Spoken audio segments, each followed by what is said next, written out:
So some scientists were having discussions about chimpanzees and gorillas and behavior and language. And one was making the commentary that, well, we can teach and train chimpanzees and gorillas to associate certain words with certain things, to make those word associations, like the word food can symbolize food, for a chimpanzee or gorilla.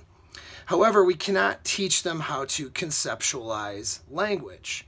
And when the scientist said this should be of no surprise, because if chimpanzees or gorillas were capable of conceptualizing language, then they would already be doing it. That's a really important lesson when you're looking at your relationships with other people and when you're trying to vet out a partner, right?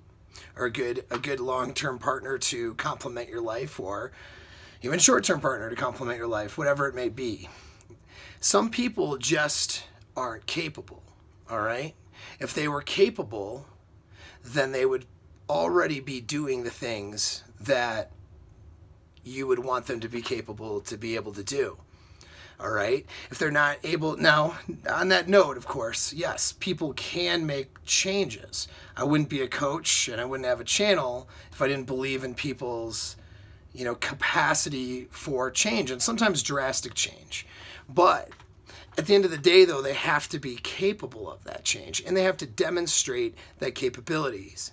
They have to have the level of intelligence and self-awareness to recognize a problem, and the desire, the behavioral desire to fix that problem and to look for answers and so on. So here's how that applies. I mean, this is all very conceptual, but when you're with a partner or a long-term partner, guys do this all the time, females do this all the time. You expect this person to change. You think, gosh, they're so perfect and I see this potential in them, but if only they would do A, B, and C. If only they were a better communicator rather than getting into toxic emotions and stuff, I mean, everything else would be perfect.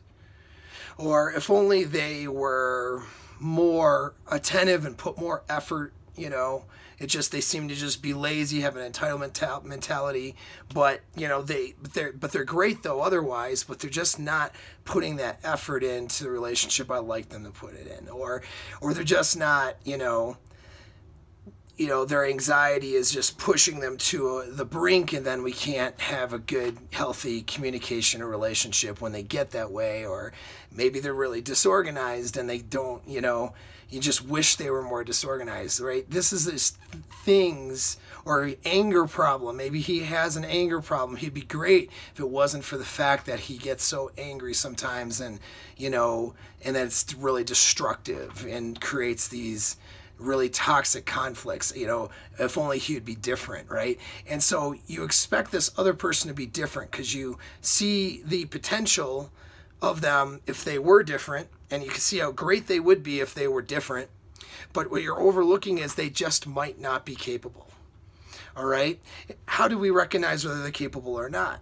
Well, just like we don't see chimpanzees trying to hammer together a language. They're not trying to hammer a writing system down, put together symbols to mean words, putting together a communication system sophisticated enough to constitute or be an actual language, right? They're not in even the beginning stages of doing that, which tells us that they're not capable of it. They can't conceptualize language in order to even begin the process of building a language capabilities.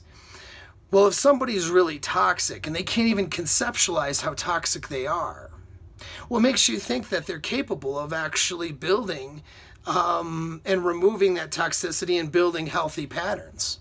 They might not be capable at all. If someone doesn't have the willpower, for example, to do things that are uncomfortable, or someone's just like lazy all the time, well, if only they weren't lazy. And to you, as a not lazy person, that seems really logical and easy.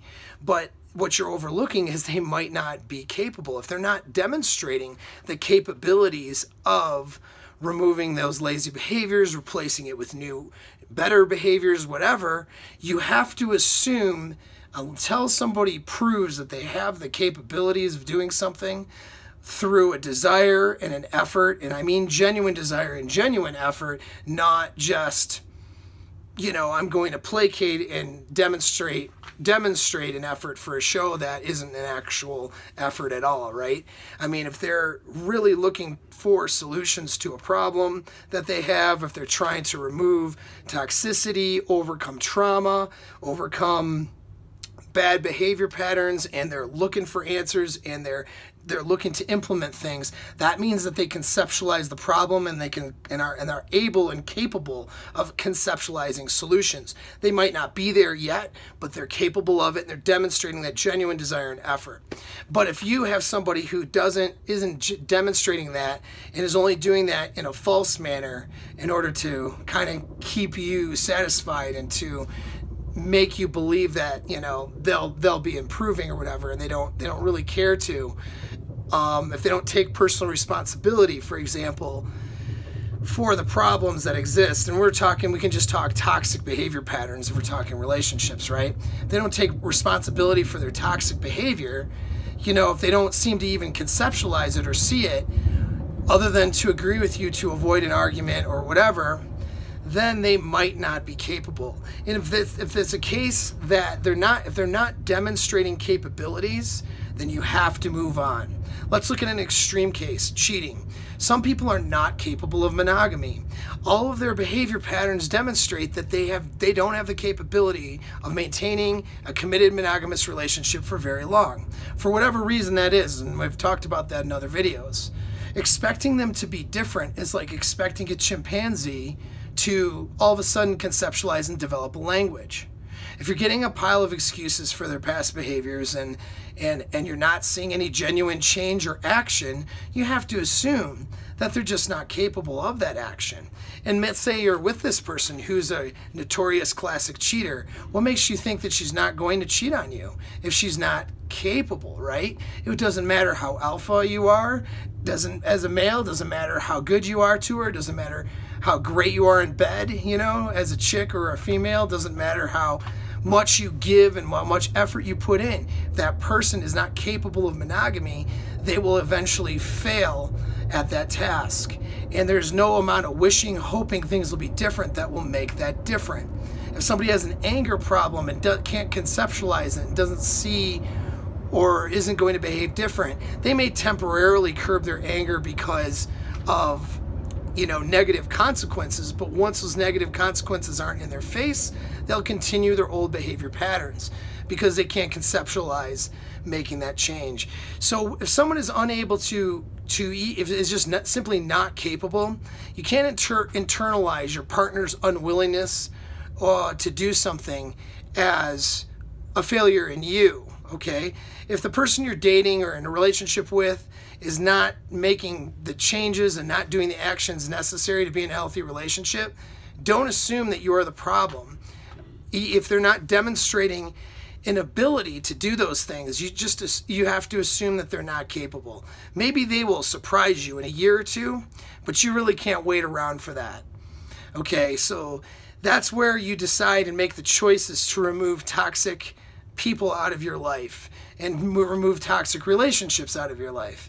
If somebody is not demonstrating the capability of being healthy, you can't expect them to be different. Thanks for tuning in.